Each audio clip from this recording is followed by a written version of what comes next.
Assalamualaikum warahmatullahi wabarakatuh. Di sini saya Arda Ardana akan mempresentasikan mengenai tugas sistem distribusi tentang dilema konsistensi versus ketersediaan data pada studi kasus komparatif replikasi sinkron dan asinkron pada sistem perbankan digital.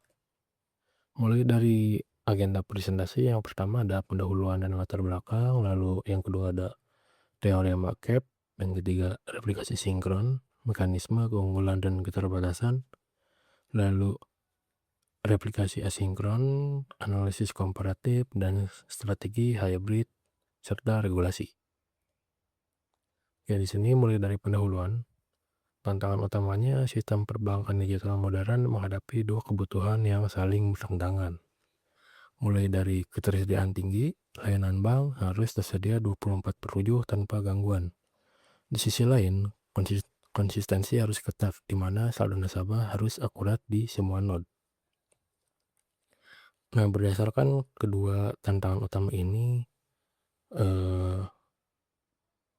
uptime yang diharapkan nasabah bank digital ini nilai 99,99%, lalu ada target latensi transaksi real time kurang dari 1 detik, dan biasanya transaksi harian pada bank besar tuh mencapai miliaran. Lalu yang kedua ada teorema CAP. Mulai dari C, konsistensi. Lalu ada A, availability atau ketersediaan, lalu yang B, partition, toleran. Mulai dari CP, yaitu kombinasi antara konsistensi dan partition. Menjamin data agar selalu konsisten. Jika partisi terjadi, sistem menolak request untuk mencegah inkonsistensi. Contohnya seperti replikasi sinkron pada core banking. Lalu ada AP, kombinasi antara availability dan partition. Sistem tetap merespon meski terjadi partisi jaringan. Data mungkin tidak selalu terbaru. Contohnya seperti replikasi asinkron untuk read replicase. Lalu ada CA, kombinasi antara konsistensi dan availability. Itu tidak mungkin dicapai pada sistem terdistribusi nyata. Partisi jaringan tidak dapat dihindari sepenuhnya. Oke, sekarang ada penjelasan mengenai replikasi sinkron. Sini ada flow replikasi sinkron, mulai dari klien request transaksi lalu dikirim ke node primer. Pada node primer ini akan diproses dan kirim ke replika. Lalu replika sekunder akan menerima dan mencatat serta mengkonfirmasi. Lalu dikirim kembali ke primer confirm, commit setelah semuanya oke, dan klien dapat terima konfirmasi. Di sini ada beberapa keunggulan dan keterbatasan, diantaranya keunggulannya adalah konsistensi saldo 100% terjamin.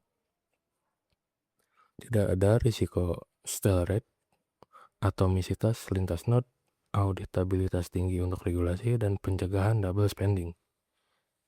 Di sisi lain ada keterbatasan, yaitu memiliki latensi yang cukup tinggi, karena di sini harus menunggu semua replika, lalu throughput lebih rendah, single point of slowdown, ketersediaan menurun saat partisi, serta kurang cocok untuk arsitektur multi-region. Lalu yang keempat, ini ada mengenai replikasi asinkron dan flow-nya mulai dari klien lalu dikirim ke node primer, dan klien pun bisa langsung mengonfirmasi. Di background-nya perubahan dikirim ke replikasi owner secara asinkron.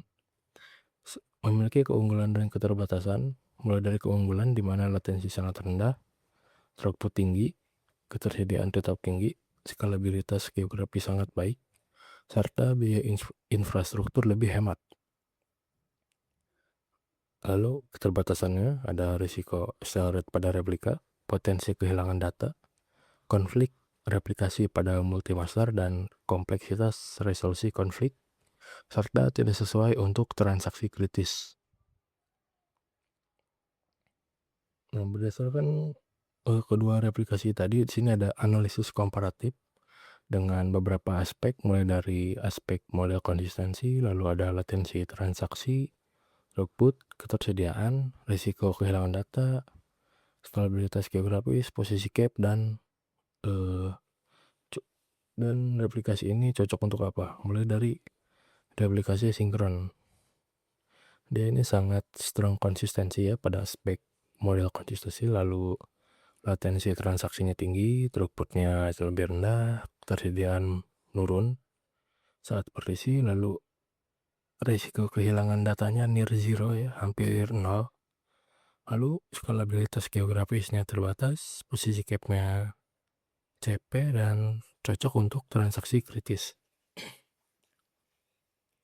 Sedangkan untuk replikasi asinkron, ini eventual konsistensi ya, latensi transaksinya rendah, throughputnya lebih tinggi, kesediaan tetap tinggi, dan memiliki risiko kehilangan data, serta nilai skalabilitas geografis yang sangat baik, potensinya AP, dan cocok untuk analitik serta reporting. Nah, di sini ada strategi implementasi hybrid, mulai dari tier yang pertama. Pada fitur core banking ini harus sinkron ya, node primer serta replika hot standby di data center terdekat, melayani seluruh transaksi financial kritis seperti transfer, RTGS, dan ATM ini harus sinkron. Lalu ada semi sinkron, minimal satu replika mengonfirmasi sebelum dikomit, keseimbangan antara keamanan data dan performa. Lalu yang ketiga ada analitik dan read atau membaca ini bisa dibuat asinkron. Read replika untuk laporan, analitik, dan notifikasi. Performa optimal tanpa memengaruhi transaksi utama. Lalu ada teknik mitigasi replication lag, mulai dari read after write konsistensi. Jadi setelah menulis itu baca dari node primer untuk sesi yang sama.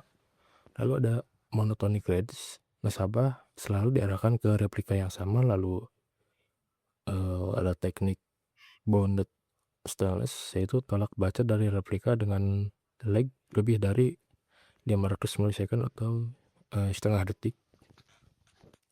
Lalu ada CDC, change data capture, yaitu stream perubahan dengan latensi rendah via Kafka atau Debezium. Oke, ini ada pertimbangan regulasi mulai dari BI dan OJK. RPO mendekati 0 untuk data transaksi kritis. Replikasi sinkron atau semi sinkron adalah pilihan yang sesuai. Lalu ada PCI DSS, yaitu integritas data transaksi pembayaran, harus terjamin sepenuhnya, mendukung penggunaan replikasi sinkron pada jalur pembayaran. Lalu untuk ada Basel 3, yaitu High Availability Architecture dengan RTO dan RPO yang ketat sebagai bagian dari tata kelola risiko operasional. Lalu regulasi di PDP, yaitu konsistensi data nasabah lintas sistem harus selalu terjaga, termasuk pada sistem replikasi yang digunakan. Oke, kesimpulan ya, pada presentasi kali ini itu tidak ada solusi tunggal ya. Setiap sistem harus selalu membutuhkan strategi yang tepat, mulai dari sinkron untuk transaksi kritis seperti transfer, RTGS, dan ATM. Ini harus selalu konsistensi adalah prioritas mutlak. Lalu asinkron untuk analitik, bisa untuk laporan, notifikasi, read heavy workload, dan memprioritaskan performa. Lalu arsitektur hybrid multi-tier, strategi paling pragmatis, optimasi di tempat yang tepat. Lalu sinkronus sebagai titik tengah, jaminan data kuat tanpa pengorbanan performa berlebihan. Oke, sekian dari penjelasan saya. Kurang lebihnya mohon maaf. Wassalamualaikum warahmatullahi wabarakatuh.